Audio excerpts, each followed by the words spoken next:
Yesus bangkit dari kubur. Tidak ada yang tahu bahwa Yesus sudah bangkit dari kubur, sehingga harus diberitahu. Bahkan Yesus mesti menampakkan dirinya supaya banyak orang tahu bahwa Yesus Kristus sudah bangkit dari antara orang mati. Saya berikan ilustrasi kepada kita. Virus corona tidak dapat dilihat langsung dengan mata kita, tetapi terbukti virus corona itu ada. Kenapa? Karena sudah menjangkiti banyak orang. Lain halnya dengan Yesus Kristus.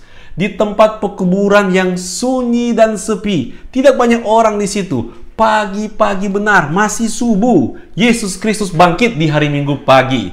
Dan tidak ada yang tahu kalau Yesus Kristus tidak memberitahukannya, kalau Yesus Kristus tidak menampakkan dirinya. Dan oleh sebab itu, Yesus menampakkan diri pertama di kelompok kecil, yaitu 2-3 orang wanita. Mereka sangat mengasihi Tuhan Yesus Kristus. Pagi-pagi benar di hari Minggu pagi, mereka datang ke pekuburan untuk menengok Yesus Kristus. Ternyata Yesus Kristus sudah bangkit, dan hati mereka sangat bersuka cita ketika Yesus menampakkan diri kepada mereka.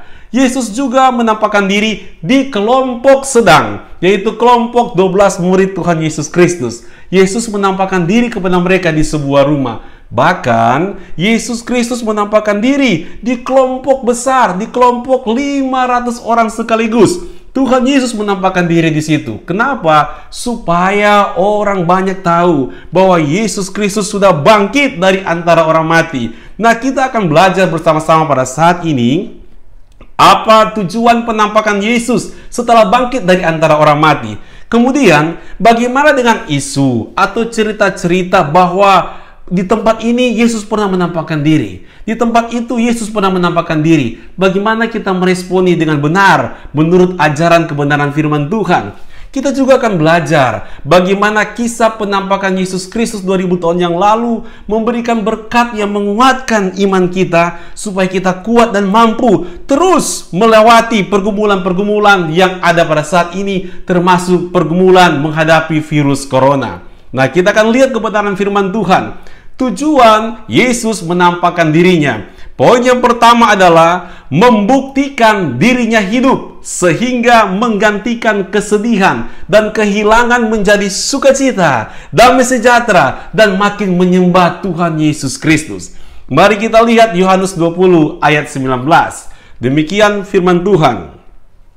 Ketika hari sudah malam, pada hari pertama minggu itu, berkumpulah murid-murid Yesus di suatu tempat dengan pintu-pintu yang terkunci karena mereka takut kepada orang-orang Yahudi.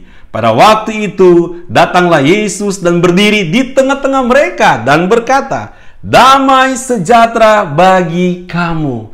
Lihatlah, Yesus Kristus menampakkan diri, membuat murid-muridnya yang ketakutan, yang sedih, merasa kehilangan, mereka mengalami damai sejahtera dari Tuhan. Ini berkat yang luar biasa. Bagaimana dengan isu-isu cerita bahwa ada penampakan Yesus Kristus di tempat ini dan di tempat itu? Saudaraku, terbukti bahwa mereka bukan tambah hari tambah menyembah Tuhan. Mereka bukannya menyembah Tuhan tambah sungguh-sungguh mengasihi Tuhan. Tapi justru tempat-tempat seperti itu sempat dijadikan situs bertuah, tempat keramat. Untuk apa? Untuk dilakukan kegiatan-kegiatan pemujaan. Taruh kembang-kembang situ, berdoa di situ, seolah-olah tempat itu menjadi tempat yang keramat. Bukan membuat mereka makin mengasihi Tuhan, tapi menjadikan tempat itu tempat-tempat yang semestinya tidak perlu dilakukan hal yang seperti itu. Saudaraku dalam kasih Tuhan Yesus Kristus, dalam kita menghadapi pergumulan corona pada saat ini, penampakan diri Yesus 2000 tahun yang lalu harus jadi kesaksian iman bagi kita, agar kita tetap setia menyembah Tuhan, bahwa Tuhan sanggup menggantikan ketakutan, kehilangan, dan kesedihan di hati dengan damai sejahteranya Tuhan. Sehingga meskipun kita sedang bergumul dengan virus corona ini, hiduplah dalam damai sejahtera Tuhan. Itu yang Tuhan inginkan. Yang kedua, tujuan Yesus menampakkan diri adalah menepis keraguan di hati, sehingga keraguan dapat digantikan dengan kepercayaan penuh kepada Tuhan Yesus Kristus. Saudaraku dalam kasih Tuhan Yesus, mari kita lihat Yohanes 20 ayat 26 sampai 29.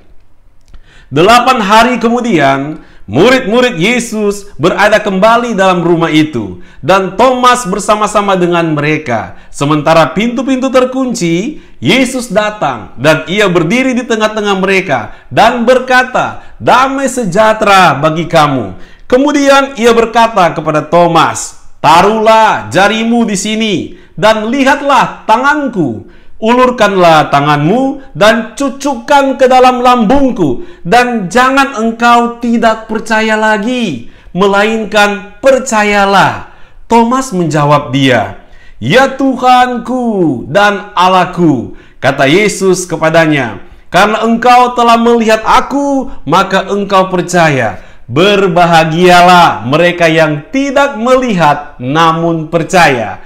Saudaraku dalam kasih Tuhan Yesus Kristus, kalau orang suka bilang, tempat ini Yesus pernah menampakkan diri, tempat ini Yesus pernah menunjukkan dirinya, ada bekasnya, ada tandanya di dinding dan sebagainya. Memang kita agak sulit, kita sulit membuktikan benar atau tidak benarnya cerita itu.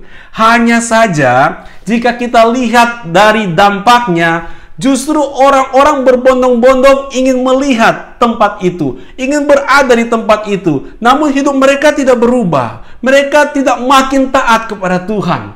Mereka tidak menguatkan iman mereka untuk percaya kepada Tuhan. Ini suatu hasil yang kontraproduktif, bukan? Kita sedang menghadapi pergumulan virus corona seperti ini. Apa berkat Tuhan buat kita dari penampakan Yesus Kristus 2000 tahun yang lalu? Semestinya penampakan dari Yesus Kristus 2000 tahun yang lalu itu harus menguatkan iman kita untuk tidak boleh ragu kepada Tuhan. Keadaan boleh saja berubah-ubah, tetapi kita tetap percaya kepada Tuhan. Meskipun kita tidak pernah melihat wajah Tuhan, kita tetap percaya kepada Tuhan. Poin yang ketiga, tujuan Yesus menampakkan dirinya adalah membentuk kebulatan hati untuk menjadi saksi Kristus. Mari kita lihat firman Tuhan, Yohanes 21 ayat yang ke-7. Maka murid yang dikasih Yesus itu berkata kepada Petrus, "Itu Tuhan." Ketika Petrus mendengar bahwa itu adalah Tuhan, maka ia mengenakan pakaiannya sebab ia tidak berpakaian, lalu terjun ke dalam danau. Petrus ketika Yesus menampakkan dirinya, dia melupakan urusan dia sedang menangkap ikan. Dia langsung fokus melihat Tuhan Yesus Kristus. Dan apa yang terjadi?